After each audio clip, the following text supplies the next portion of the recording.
സ്വാഗതം അഡ്വക്കേറ്റ് ടി.കെ.ജി. നായർ. നമസ്കാരം. ഈ വ്യോമയാന രംഗത്ത് ഏറെക്കാലം പ്രവർത്തിച്ചു. അതുകൊണ്ട് തന്നെ ചോദിക്കുകയാണ്, ഇപ്പോൾ എല്ലാവരും നമ്മൾ വിമാനം യാത്ര ചെയ്യുന്നവരാണ് കൂടുതൽ പേരും, സാധാരണക്കാർ പോലും. അതൊരു എപ്പോഴും നമ്മൾ കാണുന്ന ഒരു ഗതാഗത സംവിധാനമായി തീർന്നിരിക്കുകയാണ്. പക്ഷേ നിരന്തരമായിട്ട് അപകടം പതിയിരിക്കുകയും ചെയ്യുകയാണ്.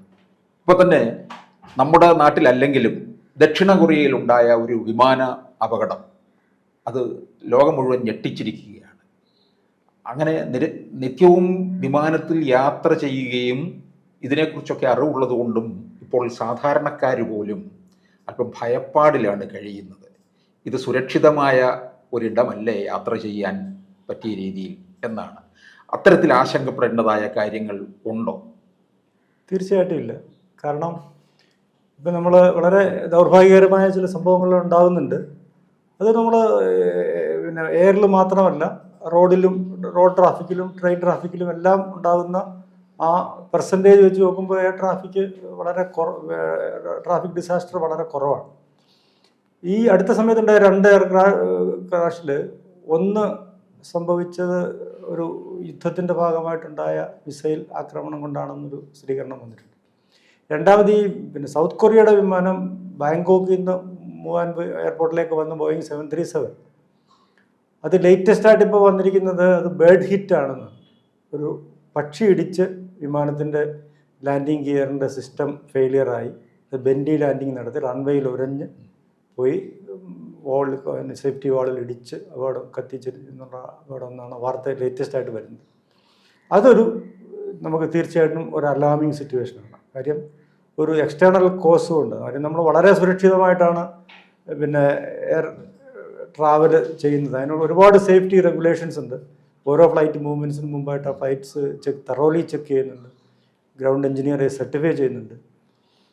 എയർ ട്രാഫിക് കൺട്രോൾ എന്ന് പറയുന്നത് ഫുള്ളി ഓട്ടോമേറ്റഡ് ആണ്. എല്ലാ സംവിധാനങ്ങളും വളരെ അത്യന്താധുനിക സംവിധാനങ്ങളാണ് നമ്മുടെ എയർപോർട്ടിലുള്ളത്. റഡാർ സിസ്റ്റവും അതേപോലെ landing lights, en route navigation lights, ഇതെല്ലാം മറ്റേതൊരു രാജ്യത്തോടും കിടപിടിക്കുന്ന തരത്തിലുള്ള അപ്ഗ്രേഡേഷൻ നമ്മുടെ എയർപോർട്ടുകളിൽ നടന്നിട്ടുണ്ട്. ഈ കഴിഞ്ഞ സംഭവം നിർഭാഗ്യകരമാണെങ്കിലും അതിൽ നിന്ന് നമുക്കും ചില പാഠങ്ങൾ ഉൾക്കൊള്ളാറുണ്ട്. അതേത് തരത്തിലുള്ളതാണ്? നമ്മൾ എന്താണ് ഉൾക്കൊള്ളേണ്ടത് എന്നർത്ഥമാക്കുന്നത്? അത് ഞാൻ തിരുവനന്തപുരം ഇൻ്റർനാഷണൽ എയർപോർട്ട് മാനേജറായിട്ട് 6 വർഷം ഉണ്ടായിരുന്നു. അപ്പോൾ ആ സമയങ്ങളിലൊക്കെ തിരുവനന്തപുരത്ത് ഒരു പൊട്ടൻഷ്യൽ റിസ്ക് എന്ന് പറയുന്ന ബേർഡ് ഹിറ്റിൻ്റെ ഒരു ഭയങ്കര ട്രമൻഡസ് റിസ്ക് ഉണ്ട്. അപ്പോൾ എനിക്ക് ആദ്യമായിട്ട് ഈ വാർത്ത വന്നു കഴിഞ്ഞപ്പോൾ എൻ്റെ മനസ്സിൽ ഒരു ഒരു ഒരു തീ ആളിക്കത്തിയത് ട്രിവാൻഡ്രം എയർപോർട്ടിൻ്റെ അവസ്ഥ ഓർത്തിട്ടാണ്. കാര്യം ഞാനൊരു പാനിക് സിഗ്നൽ ക്രിയേറ്റ് ചെയ്യാനല്ല ഇത് പറയുന്നത്. It is for the authorities to take precaution. കാര്യം അപ്രോച്ച് പാത്തിൽ, ഒരു എയർപോർട്ടിൻ്റെ അപ്രോച്ച് പാത്തിൽ അൺഓതറൈസ്ഡ് സ്ലോട്ടർ ഹൗസ് ഉള്ള ഒരു എയർപോർട്ടാണ് ട്രിവാൻഡ്രം. നമ്മൾ നോക്കിയാൽ അറിയാം. നമുക്ക് ആ ബംഗ്ലാദേശ് കോളനി എന്ന് പറയുന്ന ആ ഭാഗത്ത് ഫ്ലൈറ്റ് വളരെ താഴ്ന്നു വരുന്ന സമയമാണ്. ടച്ച് ഡൗൺ പോയിന്റിൽ നിന്ന് വളരെ മീറ്റേഴ്സിൻ്റെ വ്യത്യാസമേ ഉള്ളൂ.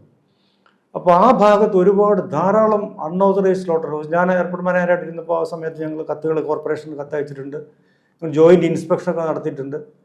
പക്ഷേ അത് യാതൊരു ആക്ഷനും ഇല്ലാതെ ഇപ്പോഴും നിർബാധം തുടരും. ഇപ്പം നമ്മൾ പോയി കഴിഞ്ഞാലും അവിടെ ഇറച്ചി കെട്ടി തൂക്കി അതിന് ചുറ്റും പക്ഷികളും അതിൻ്റെ വേസ്റ്റുകളും ഒക്കെ ഇട്ട് കാണാം. അത് വലിയ ഒരു റിസ്ക് അതിനകത്തുണ്ട് എന്ന് പറയാതിരിക്കാൻ പറ്റുന്നില്ല.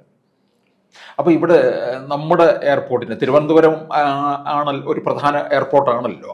ഇവിടെ അത്തരത്തിലുള്ള എന്തെങ്കിലും ഒരു ഭയപ്പെടേണ്ടതായ ഒരു സാഹചര്യം? അല്ല, തിരുവനന്തപുരത്ത് ഞാൻ പറഞ്ഞതാണ് ഒരു പൊട്ടൻഷ്യൽ റിസ്ക് എന്ന് പറയുന്നത് ബേർഡ് ഹിറ്റ്. അത് നടപടി എടുക്കേണ്ടത് ട്രിവാൻഡ്രം കോർപ്പറേഷനാണ്.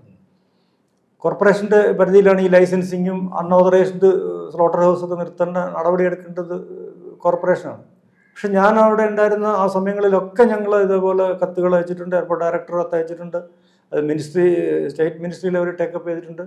പക്ഷെ അതിലൊന്നും യാതൊരു റിസൾട്ടും ഉണ്ടായില്ല. ഇത് എന്തെങ്കിലും ഒരു നിർഭാഗ്യകരമായ സംഭവം ഉണ്ടാകാനായിട്ട് കാത്തിരിക്കുകയാണോ എന്നെനിക്ക് അറിയില്ല. എന്തുകൊണ്ടാണ് ഇവർ ഇത്രയും വലിയൊരു വൈറ്റൽ സെക്യൂരിറ്റി ആസ്പെക്റ്റ് അതിൽ യാത്ര ചെയ്യുന്നത് നമ്മുടെ ആളുകളാണ്. മലയാളികളുണ്ട്, മന്ത്രിമാരുണ്ട്, MP മാരുണ്ട്, MLA മാരുണ്ട്, സമൂഹത്തിൻ്റെ നാനാ തുറകളിലുള്ളവരുണ്ട്.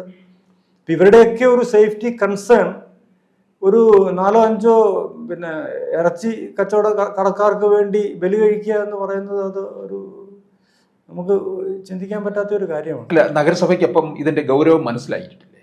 നഗരസഭയിൽ ഗൗരവം നമ്മൾ ബോധ്യപ്പെടുത്തിയിട്ടുണ്ട്. ഇത് നിയമവിരുദ്ധമാണ്. ഇത് എയർപോർട്ടിന്റെ വിസിനിറ്റി കോമ്പൗണ്ടിനുള്ളിൽ ഇത്ര മീറ്ററിനുള്ളിൽ പിന്നെ ഇതൊന്നും പാടില്ല എന്നുള്ള വളരെ ശക്തമായ നിയമങ്ങളൊക്കെ ഉണ്ട്.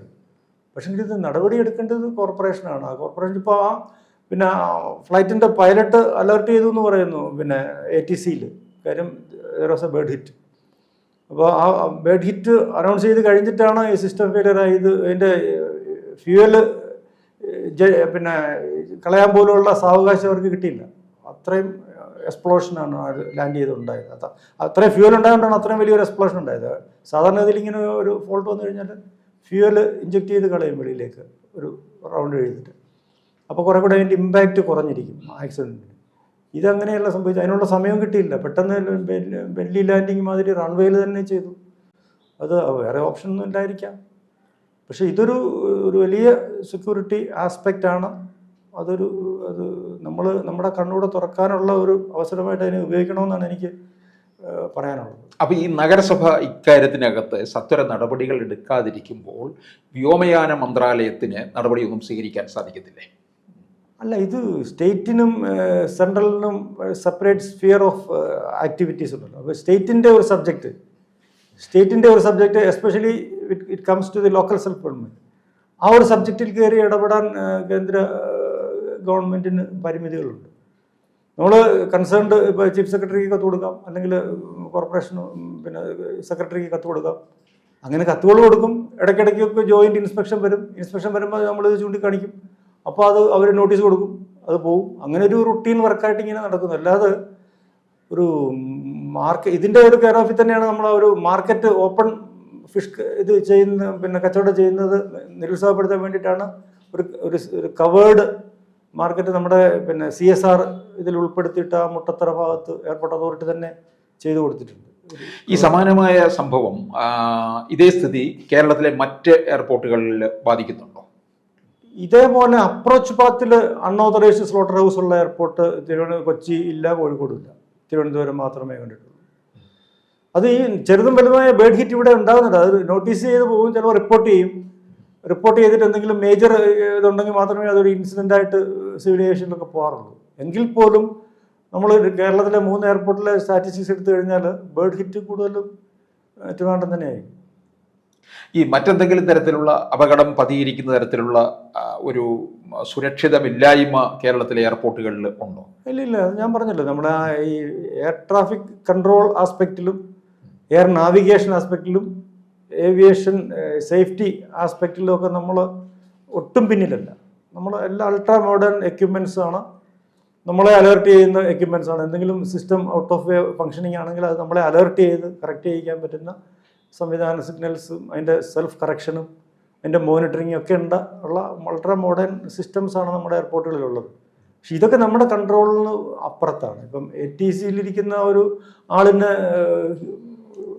അപ്രോച്ച് ചെയ്യുന്ന ഒരു എയർക്രാഫ്റ്റിൽ ബേർഡ് ഹിറ്റ് വന്നു കഴിഞ്ഞാൽ നോക്കി നിൽക്കാനേ പറ്റുള്ളൂ. ഒന്നീ അലർട്ട് ചെയ്യാം, ഫ്ലൈറ്റിനോട് പൈലറ്റിൻ്റെ അടുത്ത് അലർട്ട് ചെയ്യാമെന്നുള്ളതല്ലാതെ ഒന്നും ചെയ്യാൻ പറ്റത്തില്ല. അത് നമ്മുടെ കൺട്രോളിന് അപ്പുറത്താണ്. അത് നിയന്ത്രിക്കേണ്ടത് ആ എൻവയോൺമെൻറ്റാണ്. അവിടുത്തെ ഒരു ബോധവൽക്കരണം ഉണ്ടാവണമെന്നാണ് ഞാൻ പറയുന്നത്. കാരണം ഈ ചെയ്യുന്ന ആളുകളുടെ റിലേറ്റീവ്സും ഈ ഫ്ലൈറ്റ് യാത്ര ചെയ്യാൻ വരുന്നവരാണ്. അപ്പോൾ അവരോട് ബോധവൽക്കരിക്കണം. നിങ്ങൾ ഈ ചെയ്യുന്നത് ഒരു സമൂഹത്തോടുള്ള ഒരു വലിയ 100 കണക്കിന് ആളുകളുടെ ജീവൻ അപകടത്തിലാക്കുന്ന ഒരു പണിയാണ് ഈ കാണിക്കുന്നത്. ഇത് ചെയ്യരുതെന്നുള്ളൊരു ബോധവൽക്കരണം ഉണ്ടാവണം. അത് കഴിഞ്ഞിട്ടുണ്ടെങ്കിൽ സ്ട്രിക്റ്റ് ആക്ഷൻ എടുക്കണം. സ്ട്രിക്റ്റ് ആക്ഷൻ എടുക്കാൻ ഗവൺമെൻറ് തയ്യാറാണ്. കാര്യം ഇത് ആളുകളുടെ ജീവൻ വെച്ചിട്ടുള്ള കളിയാണ്. ഈ ദക്ഷിണ കൊറിയയിൽ നടന്നത് വലിയ അപകടം തന്നെയല്ലേ? ദക്ഷിണ കൊറിയ തീർച്ചയായിട്ടും വലിയ അപകടം. ബോയിങ് 737 കപ്പാസിറ്റിയിലുള്ള ആളുകൾ പാസഞ്ചേഴ്സ് അതിനകത്ത് ഉണ്ടായിരുന്നു. അപ്പോൾ തീർച്ചയായിട്ടും അതൊരു വലിയ അപകടമാണ്. അത് ഒരിടത്തും ആവർത്തിക്കാതിരിക്കട്ടെ, അത് നമ്മുടെ കണ്ണുറപ്പിക്കാൻ ഒരിടയാവട്ടെ എന്ന് മാത്രം നമുക്ക് പറയാം.